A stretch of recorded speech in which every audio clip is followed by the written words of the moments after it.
Hello दोस्तों, आप सभी का ऑल अबाउट सोशियस में स्वागत है। और ये समाजशास्त्र की कॉम्पिटिटिव सीरीज है और इसमें आज से हम लोग बिल्कुल एक नया टॉपिक स्थिति तथा भूमिका के बारे में चर्चा करने वाले हैं। हालांकि ये टॉपिक अपने आप में बहुत ही ज़्यादा इम्पॉर्टेंट भी है एग्ज़ाम पॉइंट ऑफ व्यू से, और दूसरी बात ये है कि ये टॉपिक अपने आप में काफ़ी ब्रॉड भी है। तो इसको हम लोग किसी एक लेक्चर में तो नहीं कवर कर सकते हैं। तो इससे रिलेटेड परिस्थिति का ही मैंने देखा अपने आप में बहुत ही ब्रॉड टॉपिक है। तो परिस्थिति और भूमिका से रिलेटेड कम से कम 2 या 3 लेक्चर बनेंगे, जिसमें हम लोग फैक्चुअल बेस्ड सिर्फ बात कर रही हूँ कि क्वेश्चंस के किस प्रकार से बन सकते हैं क्वेश्चंस। तो उनके लिए फैक्चुअल बेस्ड जो पॉइंट्स हैं इंपॉर्टेंट, वो कौन कौन से हम लोग कवर करेंगे। तो इसके लिए कम से कम हम लोगों को 2 या 3 लेक्चर की आवश्यकता पड़ेगी। तो उसको हम लोग इस तरीके से कवर करने की कोशिश करेंगे। आज हम लोग परिस्थिति के बारे में समझते हैं। परिस्थिति आखिर में होती क्या है। आज के लेक्चर में परिस्थिति के बारे में इसका अर्थ समझेंगे, इसकी विभिन्न विचारकों ने परिभाषाएं कौन सी दी हैं, और इन विचारकों ने जो परिभाषाएं दी हैं उन्होंने किन पुस्तकों में दी है। तो आज का जो लेक्चर है वो ये कह सकते हैं कि एग्ज़ाम पॉइंट ऑफ व्यू से बहुत ही ज़्यादा इम्पॉर्टेंट है। और चूँकि आज का बहुत ही लेंदी टाइप का लेक्चर है, जिसमें कि आप लोगों को बहुत ज़्यादा याद करने की ज़रूरत है। तो इसको बहुत बड़ा नहीं करेंगे हम लोग, क्योंकि सिर्फ लेक्चर्स कंप्लीट करने से मतलब नहीं है, उसको प्रिपरेशन करना भी ज़रूरी है। तो कम से कम उतना ही रहे जितना कि बहुत ज़्यादा बाउंडेशन सा नहीं लगे, आप लोग ईजिली उसको तैयार कर सकें। एटलीस्ट एक दिन में इतना भी टॉपिक तैयार हो जाता है तो बहुत ही ज़्यादा हम फैक्चुअल बेस्ड जो पॉइंट्स हैं उसको कवर कर सकते हैं। चलिए हम लोग प्रारंभ करते हैं। परिस्थिति का अर्थ एवं परिभाषा। तो परिस्थिति का आखिर में मीनिंग क्या होता है, परिस्थिति होती क्या है। तो सबसे पहले हम लोग परिस्थिति की मीनिंग समझ लेते हैं। अगर आम बोलचाल की भाषा में ये देखें कि समाज में किसी व्यक्ति की क्या स्थिति है या क्या पद है, वही उसकी समाज में परिस्थिति होती है।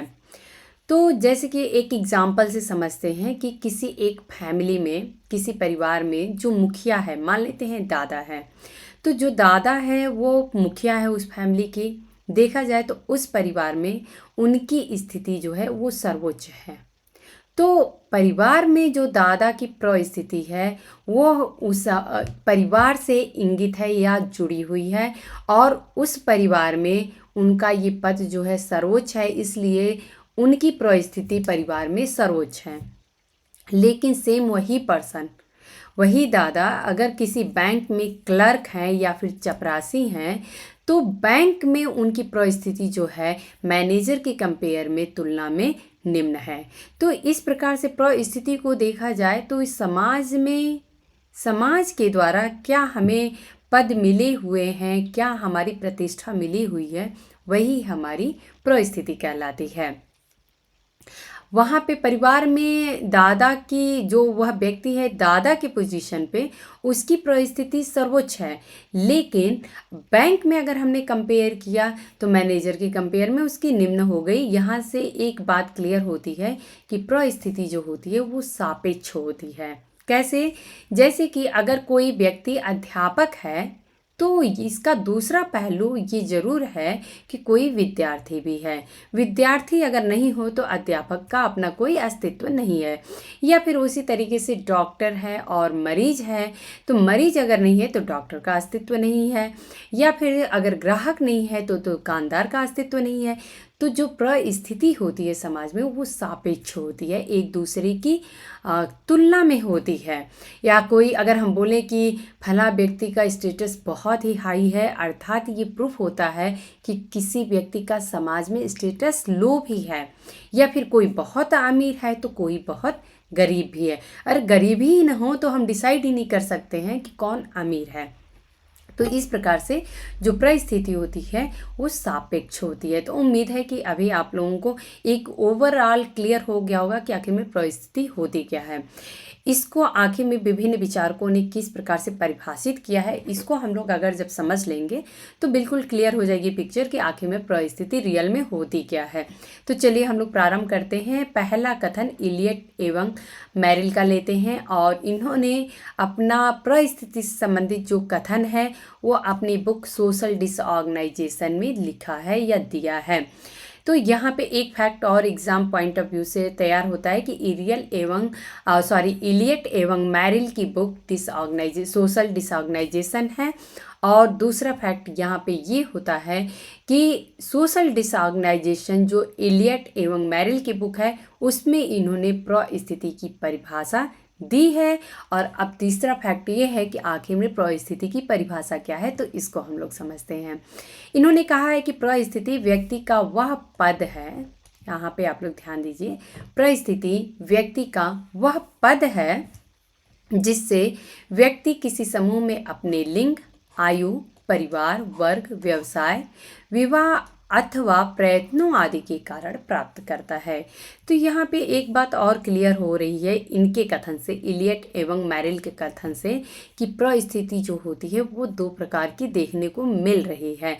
एक तो लिंग, आयु, परिवार आदि अगर देखा जाए तो ये प्रदत्त टाइप की परिस्थिति है, क्योंकि इसमें हम आयु को अपने बदल नहीं सकते हैं। जो अगर 10 वर्ष का बच्चा है तो वो 10 वर्ष का ही रहेगा, वो ऐसा नहीं बिहेव कर सकता है कि हम 20 वर्ष के हैं, तो उसको 10 वर्ष के हिसाब से ही उसको रहना है।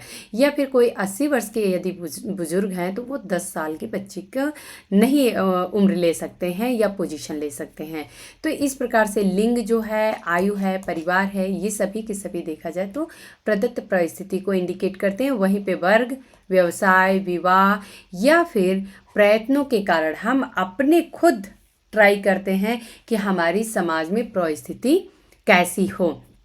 जैसे कि अगर मान लेते हैं कि कोई भी व्यक्ति है या कोई बोले कि जो पढ़ने वाले बच्चे हैं, छात्र हैं या छात्राएं हैं, तो उन्होंने डिसाइड किया कि हम ग्रेजुएशन करेंगे और ग्रेजुएशन करने के बाद एक आईएएस ऑफिसर बनेंगे।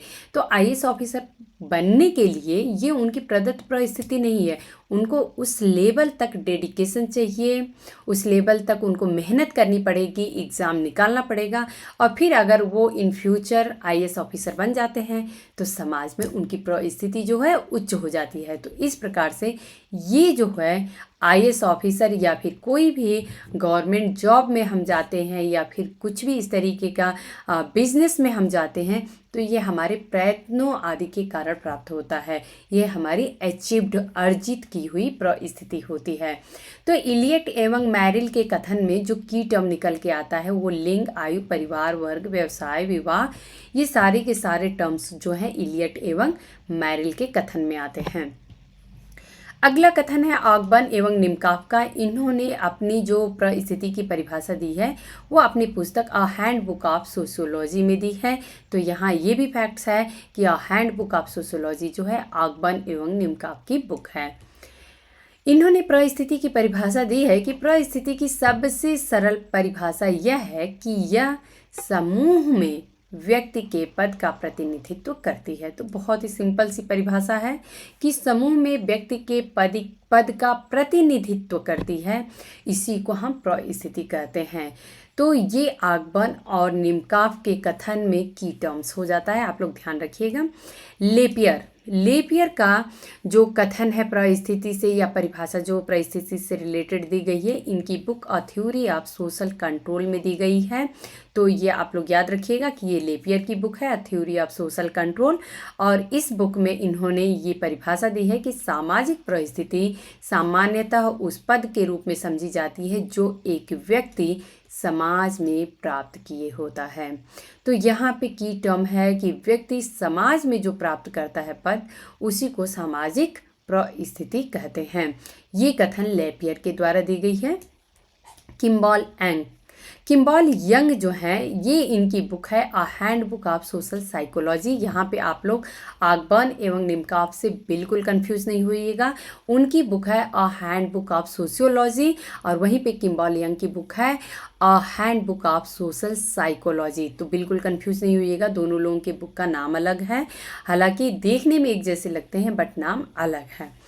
इन्होंने इस बुक में परिस्थिति की या सामाजिक परिस्थिति की परिभाषा दी है। किम्बॉल यंग कहते हैं कि प्रत्येक समाज तथा समूह में प्रत्येक व्यक्ति को कुछ कार्यों को संपन्न करना होता है जिनसे साथ शक्ति तथा प्रतिष्ठा की कुछ मात्रा जुड़ी होती है।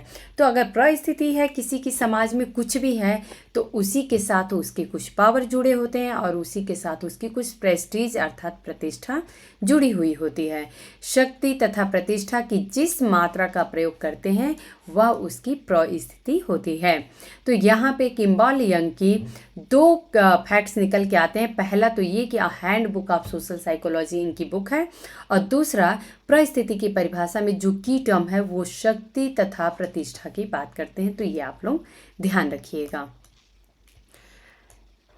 रॉल्फ लिंटन की बात करें तो ये व्यक्ति ऐसे हैं, ये विचारक ऐसे हैं जिन्होंने परिस्थिति को बहुत ही डिटेल में डिस्कस किया है।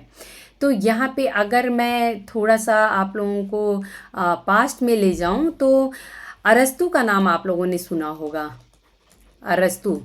अरस्तु की बुक थी पॉलिटिक्स, या इसे फिर हम द पॉलिटिक्स भी कहेंगे। एक मिनट, ये बुक जो है द पॉलिटिक्स या फिर पॉलिटिक्स भी कहते हैं, इसमें इन्होंने परिस्थिति तथा भूमिका की चर्चा की है।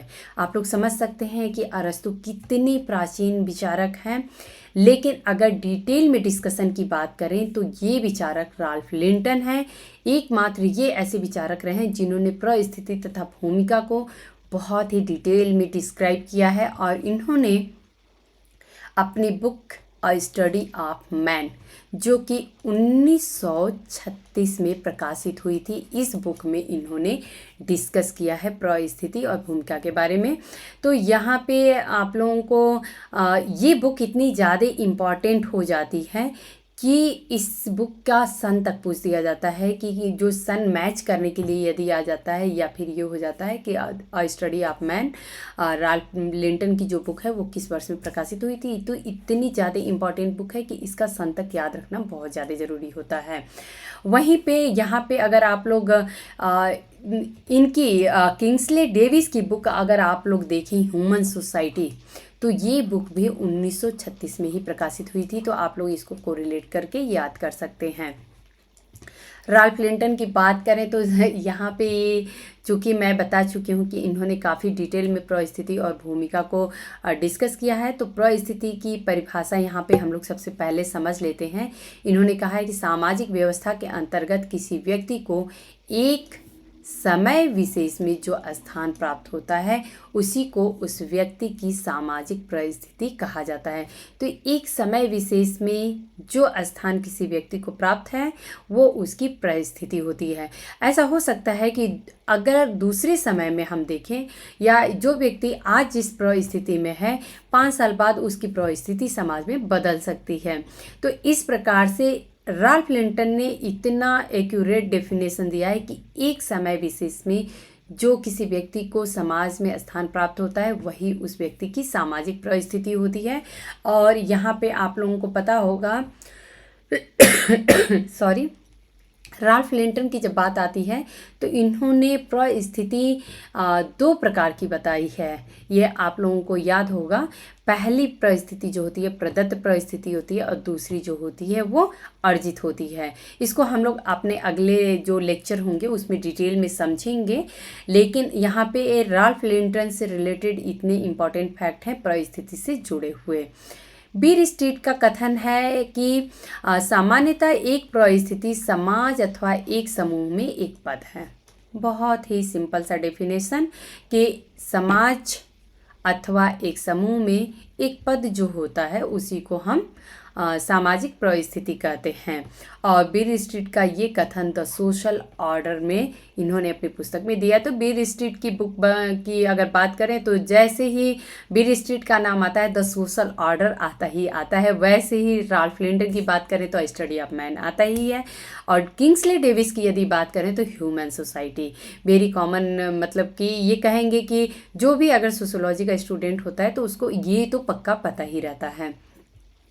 अगला कथन किंग्सले डेविस की बात करते हैं। किंग्सले डेविस के अनुसार इन्होंने ये कथन ह्यूमन सोसाइटी में दिया है और इन्होंने कहा है कि परिस्थिति किसी भी सामान्य संस्थात्मक व्यवस्था में किसी पद की सूचक है, ऐसा पद जो समाज द्वारा स्वीकृत है और जिसका निर्माण जो है वो स्वतः ही हुआ है तथा जो जनरीतियों एवं रूढ़ियों से संबद्ध है। तो यहाँ पे किंग्सले डेविस का जो कथन है वो बिल्कुल डिफरेंट है, इसको हम लोग याद कर सकते हैं। इसमें बहुत सारे की टर्म्स हैं, आप लोगों को इसमें बहुत सारे इंपॉर्टेंट की टर्म्स मिल जा रहे हैं जो कि बिल्कुल डिफरेंट है। जैसे कि जनरीतियों एवं रूढ़ियों की बात किंग्सले डेविस कर रहे हैं, यहाँ पे संस्थात्मक व्यवस्था की बात किंग्सले डेविस कर रहे हैं। तो यहाँ पे ये भी कह रहे हैं कि ये ऐसा पद होता है जो समाज के द्वारा स्वीकृत होता है और जिसका निर्माण भी स्वतः हुआ होता है।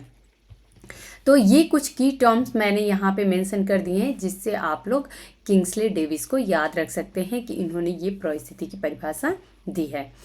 मेरियन जॉन लेवी की बात करते हैं तो इन्होंने द स्ट्रक्चर ऑफ सोसाइटी नामक बुक में इन्होंने परिस्थिति की परिभाषा दी है और इन्होंने कहा है कि किसी सामाजिक संरचना में व्यक्ति अथवा समूह के संस्थागत पदों की संपूर्णता का नाम ही परिस्थिति है। तो संस्थागत पदों की संपूर्णता, सिर्फ इतना भी याद रहा तो ये पता चल जाएगा कि ये मेरियन जॉन लेवी हैं। हटन एवं हंट की बात करते हैं। हटन एवं हंट ने कहा है कि परिस्थिति को सामान्यतः एक व्यक्ति की समूह में अथवा एक समूह की दूसरे समूह के संबंध में श्रेणी या पद के रूप में परिभाषित किया जा सकता है। तो एक व्यक्ति की समूह में क्या स्थिति है या क्या पद है उसके रूप में हम परिभाषित कर सकते हैं, या फिर एक समूह की दूसरे समूह के कंपेयर में क्या स्थिति है या पद है या श्रेणी है, तो उसी को हम सामाजिक परिस्थिति के रूप में परिभाषित कर सकते हैं। सेकार्ड एवं बकमैन ये दो विचारक हैं। इन्होंने परिस्थिति की परिभाषा दी है कि परिस्थिति समूह अथवा व्यक्तियों के वर्ग द्वारा अनुमानित किसी व्यक्ति का मूल्य है। तो व्यक्ति के मूल्यों की बात करते हैं सेकार्ड एवं बकमैन। गिन्सबर्ग का कथन है कि परिस्थिति किसी सामाजिक समूह अथवा संकलन में अन्य व्यक्तियों के अन्य पदों के सापेक्ष में एक पद है।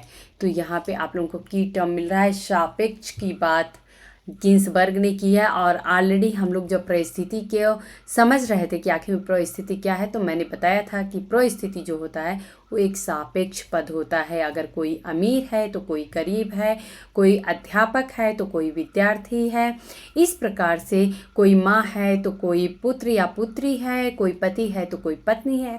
इस प्रकार से देखें तो जो परिस्थिति होती है वो एक सापेक्ष पद होती है। मजूमदार की बात कर लेते हैं। मजूमदार ने कहा है कि परिस्थिति का अर्थ समूह में व्यक्ति की स्थिति, पारस्परिक दायित्वों एवं विशेषाधिकारों, कर्तव्यों एवं अधिकारों के सामाजिक ताने बाने में उसके पद से है। तो इन्होंने सामाजिक परिस्थिति का जो मीनिंग निकाला है वो ये है कि व्यक्ति की स्थिति, पारस्परिक दायित्व क्या होते हैं या विशेषाधिकार क्या हैं, कर्तव्य क्या हैं या अधिकार क्या हैं, इन्हीं के सामाजिक ताने बाने को हम सामाजिक परिस्थिति कहते हैं।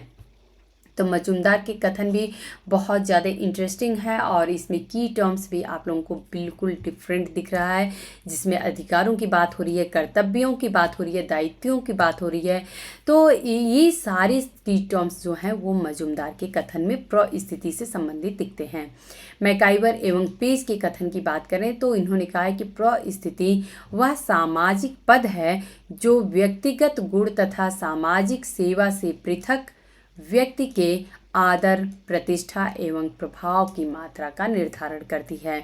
तो यहाँ पे आदर, प्रतिष्ठा एवं प्रभाव की मात्रा जो है मैकाइवर एवं पेज की स्थिति की जो परिभाषा है उसमें की टर्म निकलती है। मार्टिनडेल एवं मोनाकेसी की बात करते हैं तो इन्होंने बुक है एलिमेंट ऑफ सोशियोलॉजी, और इसमें इन्होंने सामाजिक परिस्थिति की जो परिभाषा दी है वो है, सामाजिक परिस्थिति का अर्थ है सामाजिक समुदाय में व्यक्ति का वह पद जो प्रतिष्ठा, चिन्हों तथा प्रतीकों के द्वारा पहचानी जाती है। तो मार्टिनडेल एंड मोनाकेसी की अगर बात करें तो इन लोगों ने सामाजिक परिस्थिति को चिन्हों एवं प्रतीकों के माध्यम से समझाने की कोशिश की है।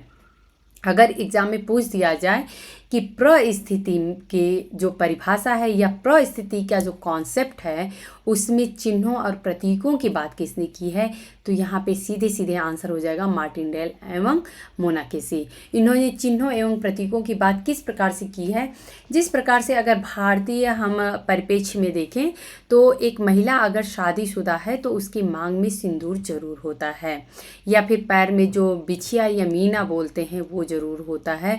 अगर कोई व्यक्ति ये देखना चाहता है, मैं आज भी मैं जब बाहर निकलती हूँ तो मैं ये देखती हूँ कि अगर किसी व्यक्ति को ये आइडेंटिफाई करना है कि हाँ ये फला महिला जो है वो मैरिड है या नहीं है, तो सबसे पहले या तो माथे का सिंदूर देखता है या पैर की मीना देखता है। तो इस प्रकार से ये प्रतीकों से जुड़ा हुआ है कि अगर हम शादीशुदा हैं तो ये चिन्ह जो है हमारे पास होते हैं। या फिर इसी तरह से एक डॉक्टर की बात करें तो डॉक्टर को हम उसके प्रतीकों से या चिन्हों से ही देख के समझ जाते हैं कि ये डॉक्टर है। या फिर इसी प्रकार से साधु सन्यासी की बात कर सकते हैं। ऐसे तमाम पद जो होते हैं जिनको किस प्रकार से उनसे व्यवहार किया जाता है तो भी समझ में आ जाता है।